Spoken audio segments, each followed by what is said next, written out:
Осигурувањето. Трошок или инвестиција за подобра и посигурна иднина. Денес оваа тема ја истражуваме во приказна. Добре дојдовте во неа. За одржлив осигурителен пазар неопходно е осигурителните компании да бидат финансиски здрави. Што друго носиме во истражувањето кое што го подготвивме денес во приказна.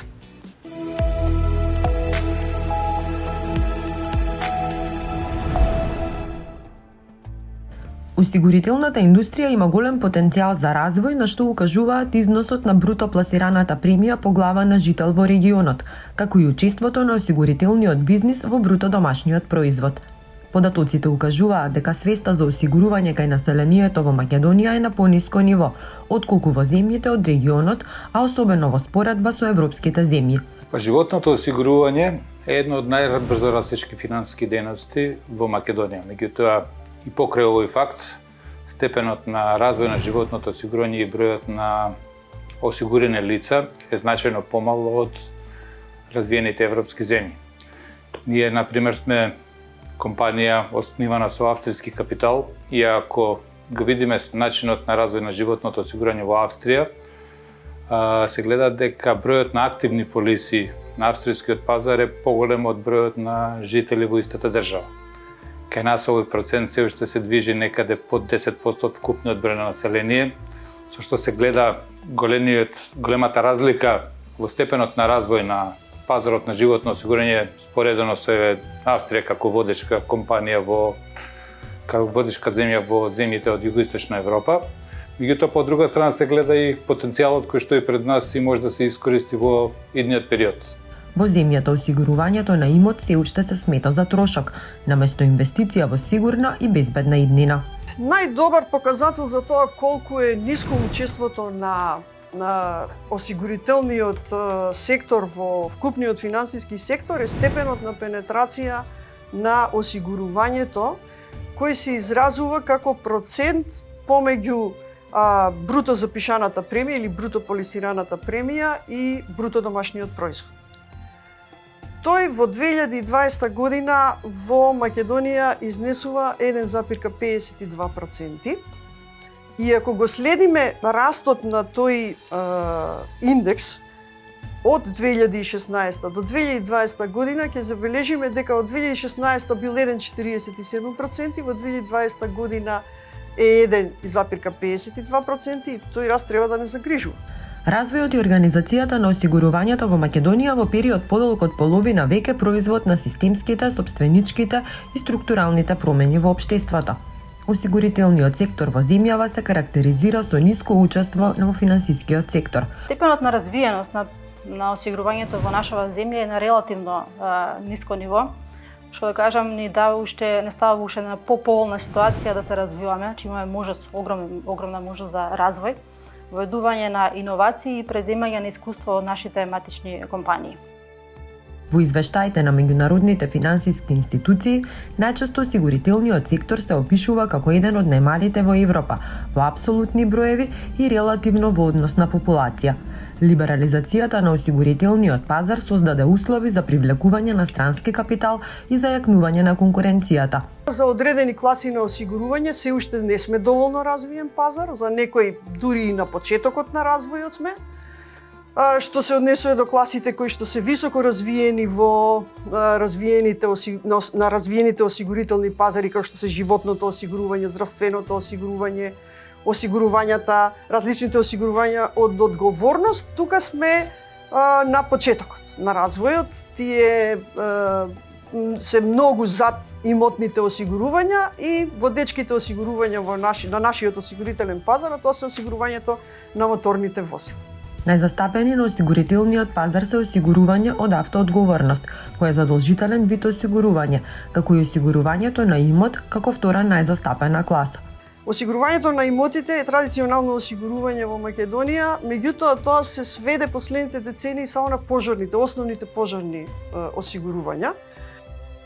Пазарот за продуктите од неживотно осигурување го формираат 11 осигурителни компании, додека кај животното осигурување свој продукти нудат 5 осигурителни компании. Во првите 6 месеци од годинава граѓани, компании и институции наплатија 1,94 милиарди денари, односно 31,5 милиони евра обештетување за штети покриени со осигурителни полиси за неживотно осигурување. Компаниите за неживотно осигурување во првото полугодие годинава исплатиле 319,5 милиони денари, односно 5,2 милиони евра, односно 20% повеќе штети во споредба со истиот период минатата година. Кај осигурувањето живот значаен раст на вложувања има кај осигурителниот производ Unit Linked, кој е поврзан со вложување во инвестициски фондови, при што инвестицискиот ризик е натовар на осигуреникот. Пазарот на животно осигурување расте со двоцифрени стапки, меѓутоа засега само 1% од македонците имаат ваква полиса. Одредени земји како што се Хрватска, Словенија, Бугарија, па до некаде можеби Романија и Србија, имаат поголем степен на развој на животното осигурување во однос на Македонија. Во последните 10 години со брзата динамика на развој на животното осигурување во Македонија ово јас постепено се намалува. Меѓутоа сепак евидентна е потребата за дополнително зголемување на брзиот развој на животното осигурување со цел да се достигне тој регионален просек. Учеството на премијата по глава на жител пак изнесува само 5 евра.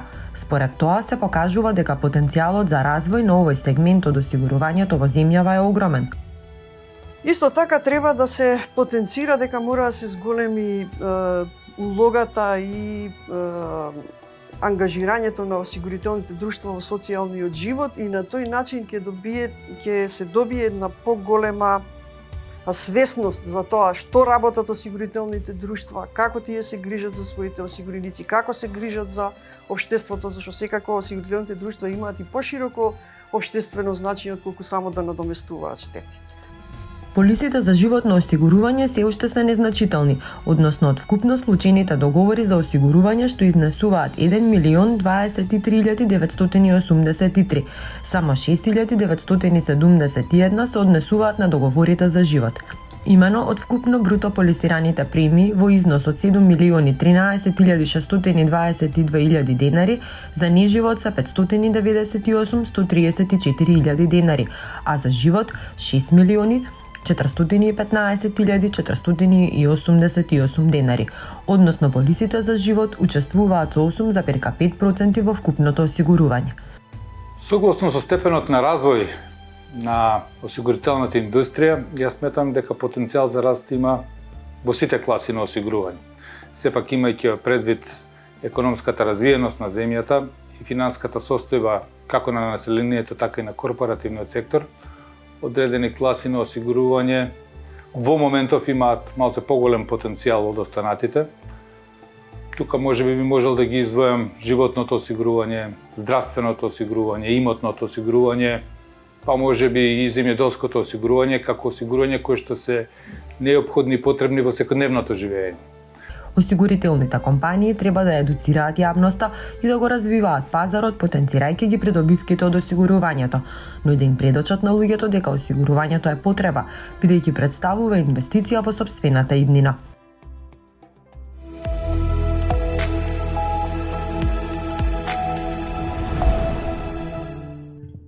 Секако дека иако животното осигурување кај нас бележи големи бројки на раст, се уште двоцифрени во однос на неживотното, се уште има огромен простор за, односно има огромен потенцијал за раст, затоа што споредбено со земјите во опкружувањето, а посебно со земјите од Европската унија, се уште е на ниски гранки, како и целиот сектор на осигурување воопшто.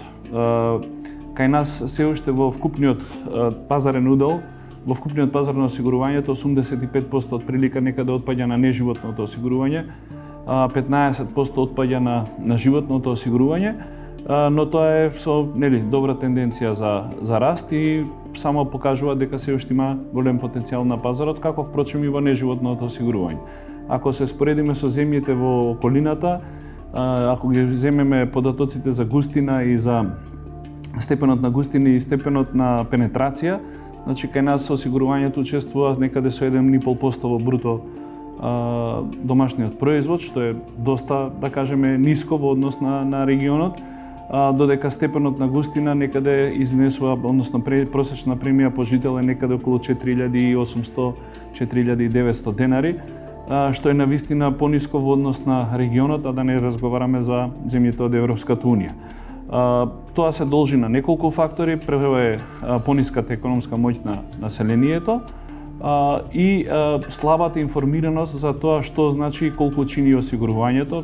Тоа ние го знаеме најдобро од терен и затоа една од главните работи на осигурителната индустрија заедно со Агенцијата за супервизија на осигурувањето и Министерството за финансии, како и другите финансиски институции, е да во наредниот период преку таа една финансиска едукација го доближиме осигурувањето како продукт, односно како потреба и инвестиција кон граѓаните, а не како трошок.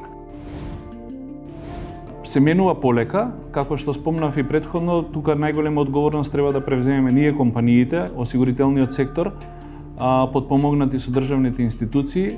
Секојдневно гледаме извештаи за пожари, несреќи, штети во земјоделието, но за жал се уште голем број од тие репортажи кои што ги гледаме или известувања од вас новинарите излегуваат дека не се покриени со осигурување. Голем дел од имотот на граѓаните, морам да кажам и државата, е во поголемиот дел е неосигуран. Имавме еден неофицијален фрапантен податок дека само 4% од имотот во Македонија е осигуран. Односно, ајде да кажеме, тоа се најчесто становите кои што дефолтно мора да се осигуруваат затоа што се под хипотека кај банката или се под залог. Компаниите голем дел имаат осигурување и најголемиот дел на осигурување на имот учествува кај нив. Но се уште осигурувањето се сваќа како трошок. И ако го гледаме портфолиото на осигурителната индустрија, околу половина од колачот зафаќа задолжителното осигурување од автоодговорност, додека останатите класи полека, но сигурно напредуваат. Прво, потенцијал има во сите осигурителни класи. Повторно ќе кажам, ќе го тргнеме на страна автоосигурувањето, кое што е задолжително и кое што со некои движења на пазарот и со некои регулативи можеби ќе дојде до некоја либерализација на пазарот на автоосигурување, односно нема да биде регулирана цена од страна на државата, но во сите други класи има огромен потенцијал. Го спомнавме веќе доброволното здравствено осигурување, кое што има навистина голем раст, но навистина има и голем потенцијал. Имотните осигурувања секако се едно од големите потенцијали. Земјоделското осигурување, иако доста е застапено и расте, се уште не е во доволна експанзија, која што една прогласена земјоделска земја, ајде да кажеме, со која што се фалиме, за жал многу ниско е степенот на осигурување на посевите и плодовите. Тука се најголемите потенцијали, нормално имотните осигурувања, веќе ги спомнав, значи домаќинството за еден човек мислам дека нема посвето место од сопствениот дом, но за жал тоа е многу често не е осигуран. А цените се навистина може да варираат од 40 евра па нагоре, зависност од големината на станот. Но повторно ќе кажам, чини многу помалку од она што народот мисли или што граѓаните имаат перцепција.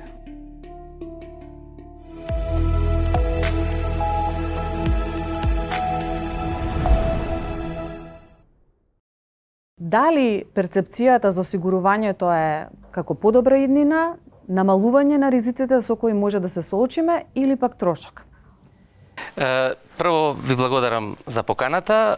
Морам да истакнам дека се уште мајндсетот на нашите граѓани е дека осигурувањето е трошок.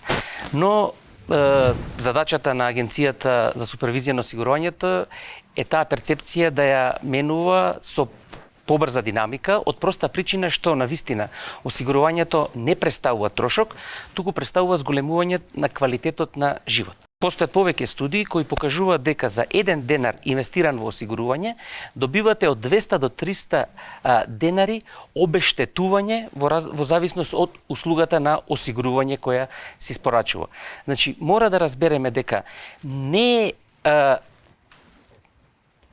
погрешна инвестиција доколку инвестирате во осигурување, туку осигурувањето доколку го направите како финансиски инструмент, го купите, вие добивате сигурност од една страна, но и зголемување на квалитетот на живот. Ситуацијата со пандемијата ни покажа на сите нас дека ризиците напаѓаат секојдневно, некогаш и без да имаме некаква проекција дека ќе се случат. Дали тоа значи дека, например, осигурувањето може да ги антиципира оние штети кои што на некој начин може да ги донесат ваквите ризични ситуации? За сите ризици осигурувањето треба да понуди одговор, односно да понуди осигурителна полиса која ќе го обезбеди тој ризик. Умешноста е на осигурителните компании, нормално и на регулаторот кој го регулира пазарот, да обезбеди клима да се понудат овие финансиски инструменти кои ќе бидат достапни на осигурениците. Тоа е и интенцијата на регулаторот. Што повеќе да обезбеди услови осигурителните друштва да понудат лепеза на производи кои ќе бидат во интерес на клиентите, на осигурениците, на потенцијалните осигуреници, со што од една страна осигурителните компании ќе обезбедат бруто полисирана премија, но од друга страна ќе обезбедат услуга за своите осигуреници кој доколку се случи одредена штета, таа ќе биде квалитетно, навремено и во вистински износ испорачена до осигуреникот. Во нашава земја сите истражувања укажуваат дека автоодговорноста е едно од најпривлечните на некој начин продукти на осигурувањето. Дали можеби тоа што е задолжителна влијае на овој факт? Видете, нашиот пазар се уште во сегментот на неразвиени осигурителни пазари и кај нас задолжителното осигурување, значи автоодговорност и зелена карта е некаде над 50% од вкупната маса на осигурување.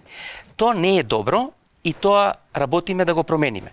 Зошто не е добро? Се работи, како што рековте, за задолжително осигурување со утврдена цена и од друга страна имаме високи провизии на самото осигурување при продажбата.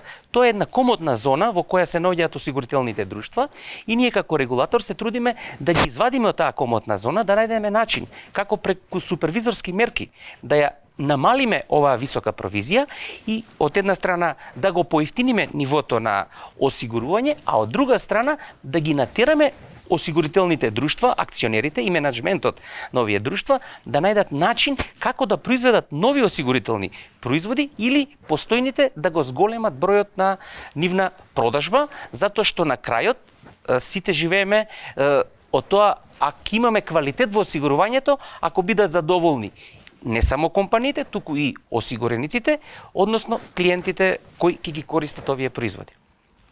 Истражувања кои што го следеле трендот на продуктите на осигурување во Хрватска и Словенија укажуваат дека осигурувањето на имот се зголемило по земјотресот кој што се случи во Хрватска. Дали понекогаш стравот, лозјото го чува, ќе искористам оваа народна мудрост, има некое влијание во поглед на одредени продукти на осигурувањето? Во суштина, во осигурувањето важи едно правило. Осигурувањето го продава квалитетно испорачената штета, односно обештетувањето. Значи, ова што го констатирате е точно, затоа што доколку компаниите во услови на одреден проблем се покажат, односно на квалитетно ниво, навремено, со одреден износ квалитетен, ги покријат штетите, тоа веќе кај осигурениците е најдобар показател дека осигурувањето не представува трошок, туку обезбедување и сигурност за некоја иднина. Тоа што се случи во Хрватска е така и кај нас затоа работиме на тоа, а и компаниите мислам дека го разбираат тој момент. Нема подобра реклама за нив, нема поголем износ на бруто полисирана премија да остварат, доколку не го сервисираат квалитетно осигуреникот на кој веќе му испорачале производ. Значи, секој проблем, доколку се реши квалитетно, тоа предизвикува интерес и зголемување на побарувачката на одредена полиса, дали се работи за имот, дали се работи за живот, дали се работи за здравствено осигурување и така натаму и така натаму. Значи, мора да сватиме дека само квалитетно испорачена услуга во делот на осигурувањето кога ќе настане штета, го зголемува интересот на потенцијалните осигуреници. Би сакала да го споменеме моментот со пандемијата. Колку таа влијаеше врз зголемување на здравственото осигурување како момент? Па мислам дека малку се поклопи периодот, зборувам сега на нашиот осигурителен пазар, минатата година и оваа година фактички најбрзо растечка класа или најбрзо растечки осигурителен производ е здравственото осигурување. 35% растеше минатата година во однос на 2019, а мислам дека и оваа година ќе го има приближно тој процент. Се работи за производ кој е исклучително квалитетен и кој од 11 компании од неживот 10 компании го продава. Значи и самите осигурителни друштва најдоа интерес за продажба на овој производ, но податокот, односно процентот кажува дека и осигурениците се интересираат за тој производ. Значи за одреден износ осигуреникот добива далеку повисок квалитет на здравствена услуга во приватните здравствени институции. Се работи за вин-вин производ каде што тие што можат да си дозволат за одреден износ на купена здравствена осигурителна полица, од една страна добиваат осигурување, односно услуга медицинска на повисоко ниво, а од друга страна истите тие го растеретуваат државното здравство, каде што нели условно речено граѓани кои не можат да купат осигурително приватно здравствено осигурување, ги користат државните здравствени услуги. При тоа е многу битно да напоменеме дека овие што купуваат приватно здравствено осигурување не се ослободени од обврската од своите месечни приходи и понатаму во суштина продолжува да ги плаќаат обврските ниме здравствено осигурување. Значи фондот за здравство не се намалува средствата во фондот за здравство, а од друга страна се растеретува сегментот на државното здравство поради тоа што клиентите кои го користат приватното здравствено осигурување ги користат услугите во приватните болници. Од друга страна, па тоа предизвикува интерес кај приватните инвеститори повеќе да инвестираат и во приватното здравствено осигурување, што секако е момент кој ќе влијае позитивно и врз економскиот развој на земјата. Би сакала да го фатиме делот на осигурувањето како пазарот на капитал од аспект на земјоделството. Нашата земја знаеме дека е сериозно погодена од климатските промени. Имавме и различни периоди во кои што земјоделците беа сериозно погодени. Дали има интерес за земјоделско осигурување? Знаеме дека во Европската унија, например, тоа е многу атрактивно. Како е кај нас? За жал, сегментот на земјоделско осигурување е еден од понеразвиените сегменти. Тука има неколку причини зошто е тоа така. Прво, од 11 компании, само 4 компании продаваат земјоделско осигурување. Меѓутоа, главниот и клучен проблем зошто е тоа така е затоа што после секоја настаната штета кај земјоделецот или во областа каде што ќе настане штетата, кај земјоделецот доаѓа или градоначалникот или премиерот, вице-премиерот и испорачува средства од буџетот за санирање на таа штета. Во такви услови земјоделецот е демотивиран да инвестира во земјоделско осигурување. Доколку сакаме да обезбедиме здрав развој на земјоделското осигурување, неопходно е ризиците од така таа наречена, нели, како се вика, фабрика на отворено. Значи не е тука само земјоделството, туку и грлата говеда кои се осигуруваат во сегментот на земјоделие, да бидат обезбедени, односно обештетени преку осигурителните друштва, односно преку полисите кои се продаваат за санирање на таквите штети. Во текот на оваа година, еден од продуктите на осигурувањето кој што беше атрактивен, да не го сгрешам, е Unit Linked, но тука имаме еден ризик кој што се јавува кај осигурениците. Како реагирате вие како регулатор во таа насока?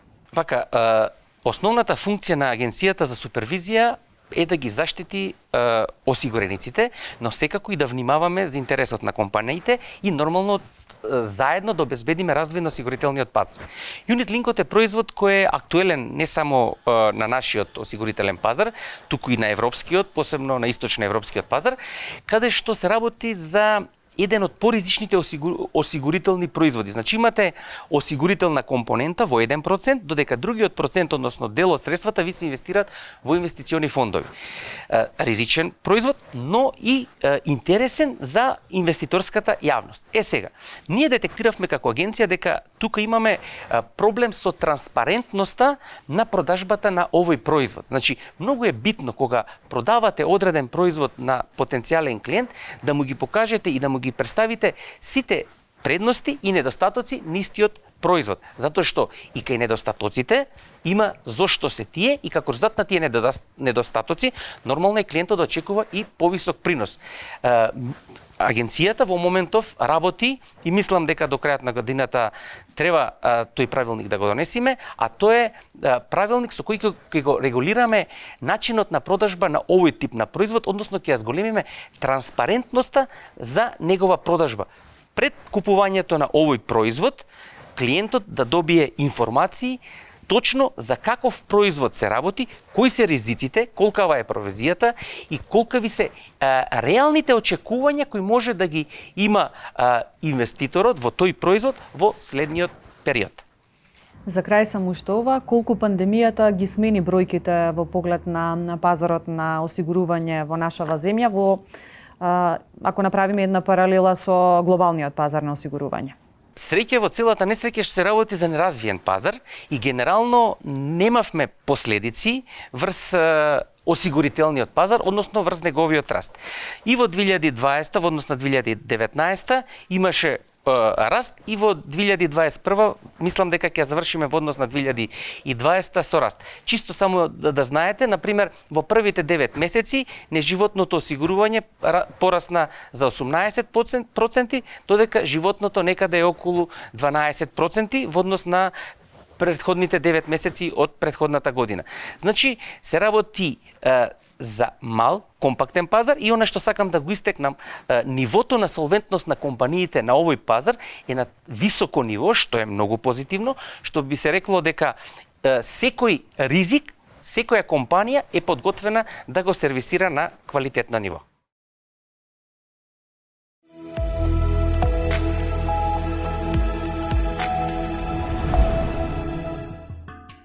Земјоделството како стопанска дејност во Република Северна Македонија учествува со 11% во бруто домашниот производ на земјата. Скоро половина од територијата е земјоделско земјиште, од каде најголем дел е растително производство. Од тука може да се каже дека оваа дејност на вистина влие врз економскиот развој на земјата, а воедно исто така обезбедува нешто што е најбитно за нас, односно ги обезбедува основните потреби на населението, храната. Од друга страна пак климатските непогоди се наметнуваат како една сериозна закана за земјоделското производство во денешно време. Се почесто земјоделците се соочуваат со неповолни временски настани од типот на град, суша, ран мраз, поплави и така натаму, кои влијаат врз нивниот принос. Од тука можам да кажам дека земјоделското осигурување представува навистина најбитна финансиска заштита, која ја зголемува отпорноста на земјоделецот и влијае врз потенцијалните, односно идните катастрофални финансиски загуби. Да, секако дека има, како што реков, земјоделците мораме да ги заштитиме, финансиски да ги заштитиме од овие временски непогоди. Согласно заклучоците од последната COP26 конференција, односно климатска конференција, планетата се трансформира пред нашите очи, што значи дека овие временски непогоди ќе бидат се почести и со се поголем интензитет. Па така, нашата финансиска поддршка, односно заштита на земјоделското производство е повеќе од неопходна. И покрај тоа што има мерка од страна на владата за субвенционирање, односно за кофинансирање на 60% од премијата до 150.000 денари во апсолутна вредност по земјоделско стопанство, сепак во моментов можам да кажам дека немаме воспоставена култура за земјоделско осигурување. Околу 3% од регистрираните земјоделски стопанства се осигурани. Најчесто тоа е растителното производство, малку поретко е сточарството. Светските искуства се различни, но можам да кажам дека едно е заедничко. Кога зборуваме за еден ваков сензитивен сектор кој што е прилично ранлив на неповолните временски настани, како најповолно решение кое несомнено ќе влијае врз заштитата, врз довербата и сигурноста на земјоделците е воспоставување на еден систем на здружување на ризици или така наречен земјоделски осигурителен пул. Токму и светските искуства го покажуваат. Тоа имаме повеќе такви примери, односно пулови, како што е турскиот Тарсим, кој веќе успешно функционира уште од 2005 година. Потоа шпанскиот Агрисигуро, имаме пул во Азербејџан, во Израел, исто така имаме пул во Австрија, меѓутоа тој покрива ризик град и така натаму. Значи, концептите се слични, кај некој се работи за задолжителни пулови, задолжително земјоделско осигурување, кај некој не е задолжителен карактерот, меѓутоа целта е една единствена на сите нив, а тоа е да се обезбеди финансиска заштита на земјоделското производство. Развојот го гледам токму во воспоставување на земјоделски осигурителен систем, односно пул, кој што по примерот на позитивните светски искуства, бидејќи на таков начин сметам дека навистина ќе добиеме успешен систем од една страна и заштитени земјоделци од друга страна.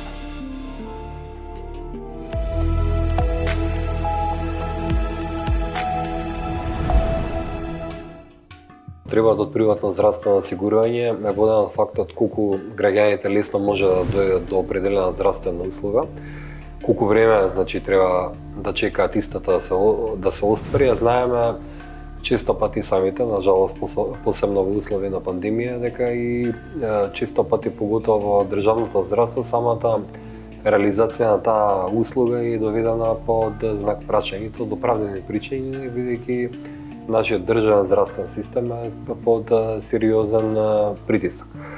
Со самото тоа, се наметна и потребата на приватното, односно дополнителното здравствено осигурување, кое пред се брзина и лесна достапност, и тоа е оној круцијален фактор кој што доведува до се поголем пораст на клиенти, на корисници на дополнително здравствено осигурување, и бидејќи компаниите, осигурителните компании кои нудат ваков вид на осигурување, дополнително здравствено осигурување, и посебно ние компании како нашата кои што имаат собствен контакт центар и на кои на едноставен начин ги водат клиентите, бидејќи го организираат целокупниот процес на здравствена нега на клиентите и ги рефундираат, односно ги плаќаат нивните трошоци. Клиентите стануваат свесни дека алтернатива на државното здравствено осигурување, на државниот здравствен систем е приватното здравствено осигурување, и потенцијалот се гледан или по бројките, тоа е класа кој има најголем раст од сите осигурување во текот на оваа година и во текот на минатата година, и развојот на ова здравствено осигурување дополнително дополнително е придружен и од фактот што самиот развој на медицинска инфраструктура, посебно на територијата на Скопје, е доста голема и значајна. Тука пред се мислам на приватните болници и ординации, луѓето едноставно имаат избор дали да чекаат во државниот здравствен систем, каде што често пати големи редици, гужви, закажувања прегледи трае со месеци, или алтернатива брзо достапна услуга. Посебно приватното здравствено осигурување доаѓа на дневен ред кога луѓето ќе се изложат клиентите ќе се изложат на некои нормално високи трошоци, или пак често се соочуваат со некои здравствени проблеми, и со цел да превенираат во иднина вакви случаи, оние решението го гледаат во овој тип на осигурување. Самиот факт дека голем дел од државните болници ги Министерството за здравство ги претвори во ковид болници или цели ковид оделенија, доведе до факт да се зголемува чекањето на останатите пациенти за други видови на специјалистички прегледи, друг вид на медицинска грижа, и со самото тоа предизвика голем дел од клиентите кои што нормално може да си привиштат, да се свртат, да се дивертираат кон приватното здравствено осигурување, И со тоа у суштина нели да се зголеми самата свест. Тоа придонесе оваа класа да, како што и кажа Вике, да има страшен енормен пораст во изминативе 2 години. Со самото тоа што клиентите користат доброволно, односно приватно здравствено осигурување, ги избегнуваат оние непотребни гужви, чекање на редови и добиваат брзина и достапност на услугата. Секаде, значи, во светот, развиеноста на здравственото, доброволното здравствено осигурување зависи од поставеността на државниот здравствен систем, односно на поставеността на државните и на приватните болници, но е факт дека секаде постои во голема мера, значи, субституција нели на државното здравство од причини од кои што и претходно ги кажав, тоа е лесната достапност и брзината во нудењето на услуги, а многу често знаеме дека посебно кога се работи за здравјето на пациентите, посебно во делот нели кога се заболени од некои болести, доколку чекаат нели да извршат определен преглед или некоја интервенција, тоа често пати може да биде и пресудно. Затоа и секаде во сите нели економии и генерално кога зборам и со осигурителната индустрија, здравственото осигурување се повеќе и повеќе, значи кај незадолжителните класи добива свој примат.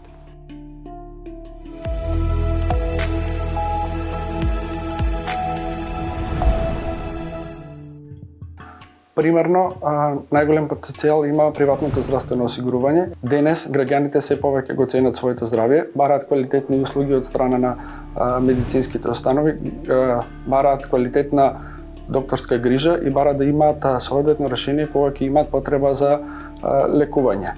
Исто така, значајно подобрување има и во бизнис сегментот, каде што се повеќе работодавачи го возможуваат приватното здравствено осигурување како бенефит за своите вработени. Тоа пред се го прават заради грижата за здравјето на своите вработени, за континуитет во бизнисот, меѓутоа и за да го направат своето работно место или работната средина која ја креираат поатрактивна за новите вработени. Од тој аспект очекуваме овој тренд да продолжи и да има зголемување во овој дел пазарот.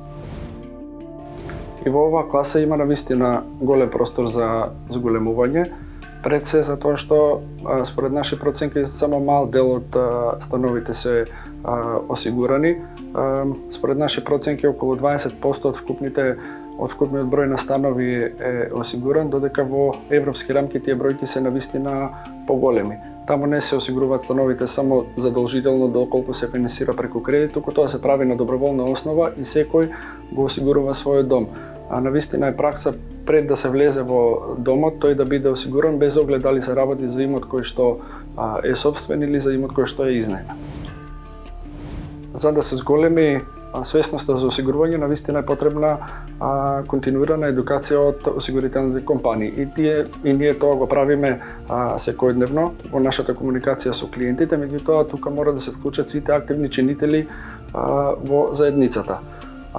Може би требало да се најде осигурувањето во најранните фази од едукативниот систем, како би можело и најмалите генерации да се запознаат со бенефитите од осигурувањето, кое што овозможува споделување и префрлање на ризикот кај оние на кои што тоа им е основна дејност. Секако, за зголемување на довербата во осигурувањето и во осигурителниот сектор, неопходно е одговорно работење, меѓутоа и будно следење на работењето на сите компании. Осигурувањето е дел од пазарот на капитал. Што велат трендовите и што велат сознанијата во поглед на осигурувањето кај нас, ви откриваме во истражувањето кое што го направивме.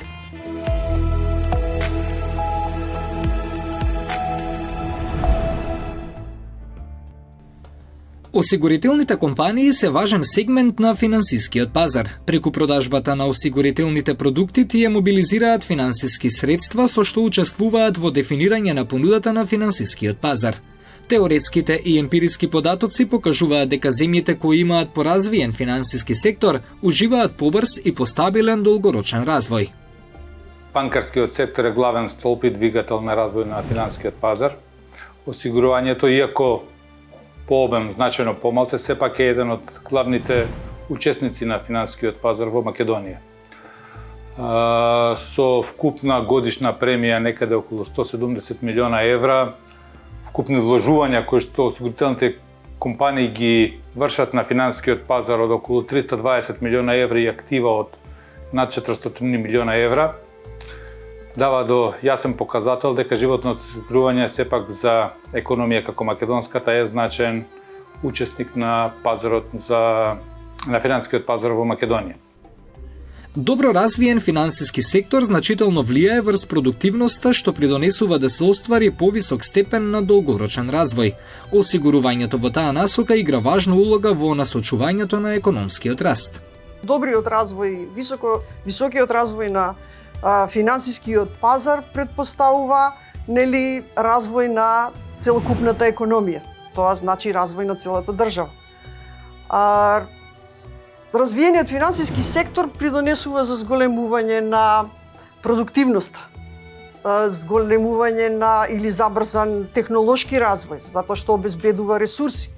Сето тоа овозможува еден долгорочен економски раст.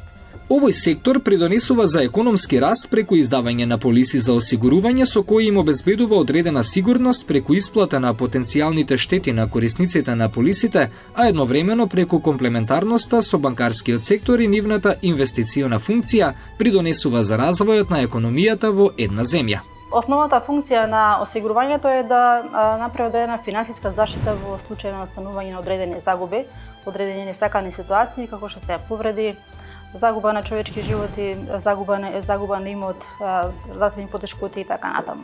Но тоа не е само единствената функција која што има осигурувањето во економијата, има и многу други функции допринесува во економијата, почнувајќи од вработување на лица кои што извршуваат активностите на осигурување, плаќање на даноци, донации кои што ги даваме во општеството.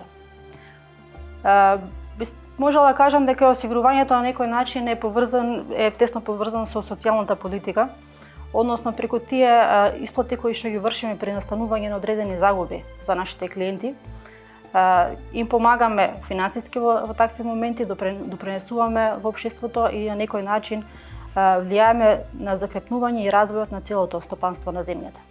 Осигурителните компании се финансиски институции кои за утврден надоместок, пренос на премија обезбедуваат исплата на договорената сума, доколку се случи определениот или така наречен договорен настан. Основната функција на осигурувањето е пренесување на ризикот од страна на осигурениците до осигурителот.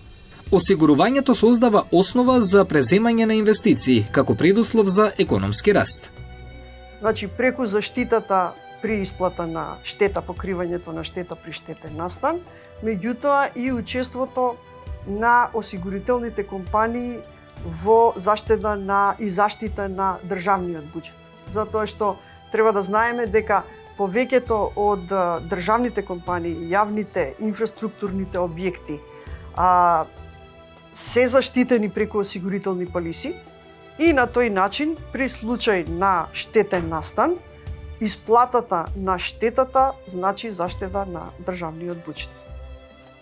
Тоа само по себе значи економски раст за државата.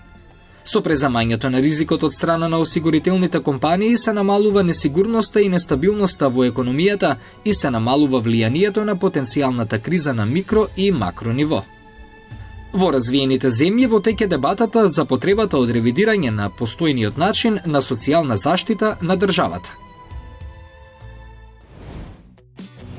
Свеста за осигурувањето во поглед на нашава земја, ако правиме паралела со останатите земји, ќе забележиме дека е на пониско ниво.